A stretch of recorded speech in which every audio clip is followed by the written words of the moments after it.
Hello everyone, I am Sujit. Hello all, this is Vijay. Now we are going to discuss about the topic called the biological process of soil improvement in civil engineering.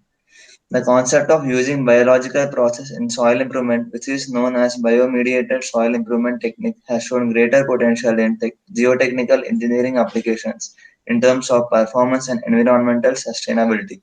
We are going to discuss about the activity of soil microorganisms responsible for this process and factors that affect their metabolic activities and geometric compatibility with the soil particle sizes. In the coming slides, we are going to discuss about the introduction, soil microorganisms, the process of biomineralization, factors affecting this process, and conclude the topic. Recent studies on application of biomediated soil improvement method have proved the viability of the approach for effective performance and environmental sustainability. The promising outcomes of these studies have shown greater potential of exploring a wider application of the technique in geotechnical engineering. Biomediated method of soil improvement has been considered as an inventive and new approach in geotechnical engineering that can be utilized to prevent liquefaction and landslide in loose sand, which usually results in foundation deformation or failure. Biomediated method of soil improvement generally refers to the biochemical reaction that takes place within a soil mass to produce calcite precipitate to modify some engineering properties of the soil. Meanwhile, utilizing the interdisciplinary knowledge of civil engineering, chemistry, and microbiology to alter the soil engineering properties in the subsurface has emerged recently. The technique utilizes the microbial processes, which is technically referred to as microbially induced calcite precipitation or MICP, to precipitate calcium carbonate into the soil matrix. The calcium carbonate produced binds the soil particles together by cementing and clogging the soils and hence proves the strength and reduces the hydraulic conductivity of the soils. The great promise of the use of biological treatments has been demonstrated in many applications such as improving the shear strength and decreasing the permeability of improvement in strength and durability of concrete and mortar, remediation of cracks in buildings, improvement in engineering properties of soil, and cementation of sand column.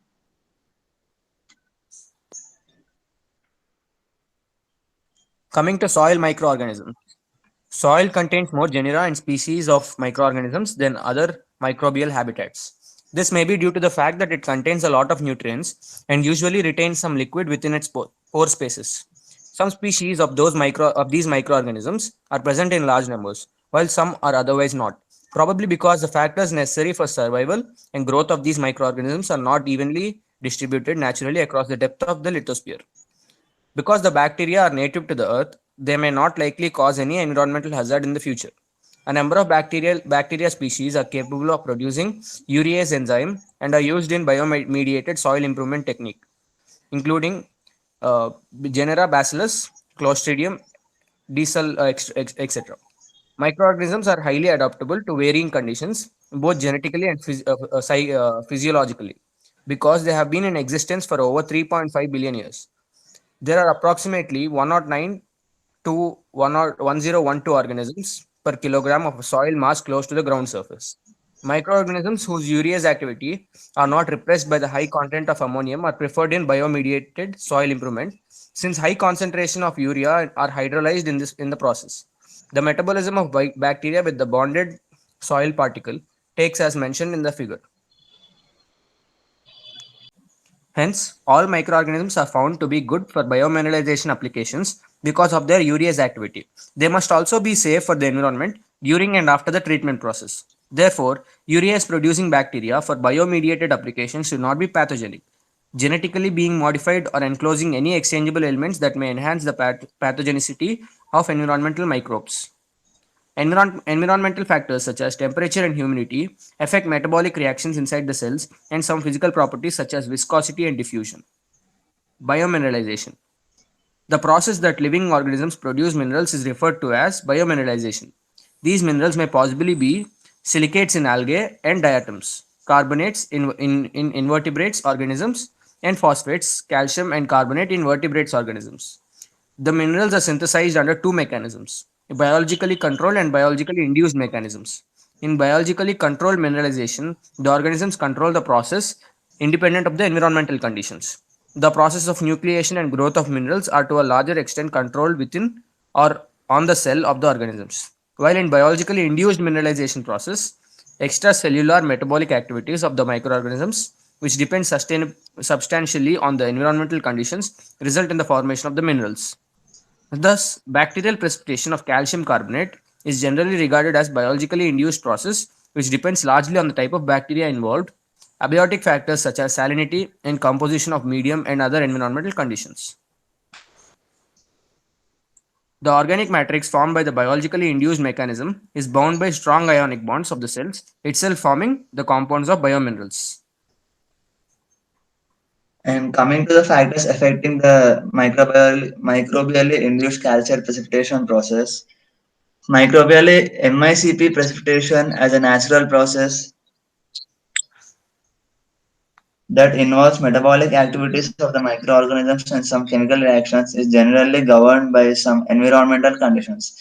The effects of some factors that may be encountered in field during MICP treatment are likely to affect bacterial growth, metabolism, and the precipitation induced by the bacteria. Soil column and batch tests were used to assess the likely subsurface environmental factors in the treatment process. Microbial growth and carbonate precipitation were evaluated in fresh and seawater as the possible aqueous environments in situ. Ammonium concentration, oxygen availability, mineralogy, and soil particle sizes are part of the conditions that may influence ureolytic activity of the bacteria that are assessed. MICP treatment can be achieved over a wide range of soil types, particle sizes, concentrations of ammonium chloride, and range of salinities. The rate of urea hydrolysis increases with the increase in bacterial cell concentrations, and a tremendous increase in calcium carbonate precipitates of 100% was recorded when the calcium ions were increased by 10 times. The rate of ureolysis increases by twice and 5 times when the temperature was increased from 10 degrees Celsius to 15 degrees Celsius and 15 degrees to 20 degrees Celsius. The increase in temperature accelerates the rate of ureolysis depending on the other conditions. It was also reported that the urease activity increases proportionally with the increasing temperature up to 70 degrees Celsius. Meanwhile, it was found that aerobic microbial activity is optimum at 60 to 80% degree of saturation. Thus, conducting the MICP treatment at lower degree of saturation could make it more economical by using smaller quantity of cementation reagents, contrary to the other MICP treatments conducted under fully saturated conditions. Many studies have been conducted to evaluate the stiffness and permeability of different soils using calcite precipitation induced by microbes. The change in strength, stiffness, compressibility, and permeability of the treated soil depend on many environmental and other factors that govern the microbial reaction with the required reagents to induce calcite precipitates. Biocementation can be defined as a soil improvement process through the production of particle binding materials via microbial means. It is mainly used in geotechnical engineering applications for the strengthening, plugging, and improving soils. The effectiveness of microbial induced calcite precipitation in improving the shear strength and reducing the permeability of tropical residual soil and sand. There was an excellent improvement in shear strength of 96% at zero point 0.5 molar concentration of the cementation reagents. However, the strength improvement was retarded at the higher concentration of the reagent of more than 1 molar due to high salinity that resulted in inhibitory effects of the microbial activities. Bioclobbing can be defined as the reduction of hydraulic conductivity of soils or porous rocks by pore filling materials generated by microbial processes. The carbonate precipitation generally generated microbially is responsible for clogging the soil pore spaces, thereby restricting flow of water and decreasing the permeability of the soil. There was a reduction in permeability from 22% to 75% of initial permeability of the treated soil. There was a decrease in permeability of 60 to 70% of a soil sample when an extract of urease enzyme was used directly to calcite precipitations induced. Biomineralized calcium carbonate has proved its efficiency in both bioclogging and biocementation of soils and could be used in geotechnical engineering to improve the engineering properties of soil. In the figure, as we see the geotubes which are used for protecting the shoreline erosion. The first figure, the geotube, which is normally filled by conventional method by filling with local sand and soil. It is not sustainable for long term because it gets eroded easily. Whereas when the geotube is covered with biocementation by MICP, the strong bonds between the microbes and the organic matrix protects the soil from eroding quickly when compared to the normal conventional geotubes. Coming to the conclusion, MICP can be considered as a practicable technique that can improve soil supporting new and existing structures and can be used in many geotechnical engineering applications such as slope stabilization and subgrade reinforcement. The process has shown greater potential in many engineering applications, but much work has to be done to bring this convenient technology to field applications. Though this technique has been recommended as an alternative method of soil improvement, degrading of the calcite precipitate during loading poses a question on the durability of strength induced by calcite precipitation. Likewise, using higher concentration of cementation reagents would result in higher strength but may make the environment more salty and affect some bacterial growth. Therefore, more studies on the feasibility of combining this technique with other methods that would provide long term strength and durability, such as lime, are recommended. Despite their relevance in influencing the properties and behaviors of soil, less work has been done in exploring the importance, relevance, usefulness, and application of these microorganisms in geotechnical engineering. Thank you. Thank you.